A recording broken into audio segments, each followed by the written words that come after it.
There's this hidden material that's pretty much all around us. Seriously, it's in our homes, under our streets, probably even in your car. It's one of the biggest workhorses of modern industry, but chances are you've never even heard its name. So today, we're going to pull back the curtain on this unsung hero of construction, oxidized bitumen. So let me ask you this. What's the common thread here? I mean, think about it for a second. What one single substance could possibly be tough enough for a roof, flexible enough for paint, and protective enough to coat a pipeline? The answer is the same for all three, and it's a really fascinating piece of industrial chemistry. And that common thread? Well, it's a substance called oxidized bitumen. So let's dive in and break down what this stuff actually is and why it's so incredibly useful. Okay, so at its core, oxidized bitumen starts out as just regular bitumen.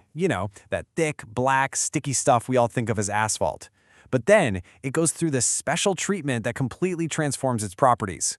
This process is called air blowing, and it turns it into a much more robust and versatile material. You'll often hear it called blown bitumen, which, let's be honest, is a pretty big clue as to how it's made. Now, this is where it gets really interesting. Just look at this slide. It shows so clearly what an upgrade we're talking about. This isn't just some minor tweak. The oxidized version becomes way more resistant to high temperatures, which is huge for hot climates. It's more durable, it gets this awesome rubbery elasticity that stops it from cracking, and its water resistance goes from just good to excellent. Basically, this whole transformation unlocks a brand new world of possibilities for the material. So how do you actually get this incredible transformation? The process itself is surprisingly intuitive when you stop and think about it. Let's take a look at how standard asphalt becomes this industrial supermaterial. And I love this analogy because it illustrates the concept so perfectly. Just forget all the complex chemistry for a second and picture whipping cream, right? You force air into a liquid and it becomes thick, stable, and has a totally different texture. Well, making oxidized bitumen works on a very similar principle, but instead of a whisk and cream, we're using hot air and molten asphalt. The whole process really boils down to 3 simple steps. First, you heat up the raw bitumen until it's completely molten. We're talking somewhere between 200 and 300 degrees Celsius. Then, step 2, you blow hot air right through it. This triggers a chemical reaction that completely changes its molecular structure. And finally, you just cool it down and it hardens into that durable, rubber-like solid we know as oxidized bitumen. Simple as that. Okay, so we know what it is and we know how it's made. But where do we actually find this stuff? This is where its role as a hidden hero really starts to become crystal clear.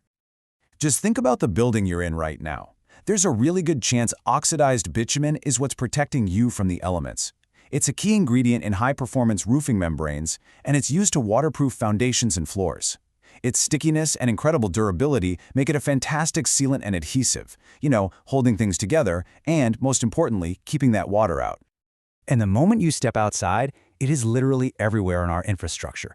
It provides this tough, anti-corrosive coating for oil and gas pipelines that are buried deep underground. And while it might not be the main part of the pavement itself, it's absolutely vital for road maintenance, sealing up cracks to stop them from getting worse. It's even used in massive water projects like dams. And here's where we get some of the surprise applications. Its unique properties make it a really useful component in manufacturing tires and in formulating certain kinds of heavy-duty paint. You know that quiet ride in your car? Well, oxidized bitumen is used in sound dampening layers to cut down on road noise. It's even used to seal and insulate electrical wires. It's truly a jack-of-all-trades material. Now, here's the thing. Not all oxidized bitumen is the same. Just like any engineered material, it comes in different grades that are designed for different jobs. So let's quickly decode what those grades actually mean. The naming system looks super technical at first, but it's actually pretty simple once you know the secret.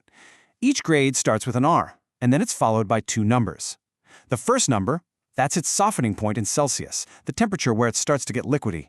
And the second number, that's its penetration value, which is just a fancy way of measuring its hardness. A lower number means it's a harder material. So, if you look at this chart, you can start to see the logic.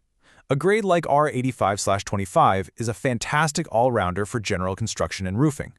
But if you need something, say, for a high-temperature pipe coating, you might go for an R95/25 or even an R115/15, which is much harder and has a really high softening point. The grade is picked to directly match the demands of the job. And of all of these different grades, there is one that stands out as the undisputed champ, the industry workhorse, and that's the R85/25. As this quote points out, its perfectly balanced properties make it the go-to choice for an incredible range of uses, everything from roofing and flooring to fixing roads and coating pipelines. It's by far the most common and versatile grade you're going to find. You might think that a material this fundamental is pretty much static, that it doesn't really change. But even something like oxidized bitumen is being pushed into the future by new science and new demands.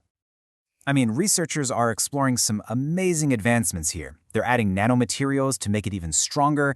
There's a huge push for bio-based alternatives made from sustainable sources, which would reduce our reliance on petroleum, and of course, a big focus on recycling to create a more circular economy. Just imagine, smart roads with sensors embedded inside that tell us exactly when they need maintenance. That's the future being built with this material. At the end of the day, oxidized bitumen is just a perfect example of a material that quietly makes modern life possible. It's a great reminder that our world is built on this foundation of clever chemistry and incredible engineering that we rarely ever get to see. Which kind of leaves you with one last question to think about. What other invisible materials are out there, silently shaping the world all around us?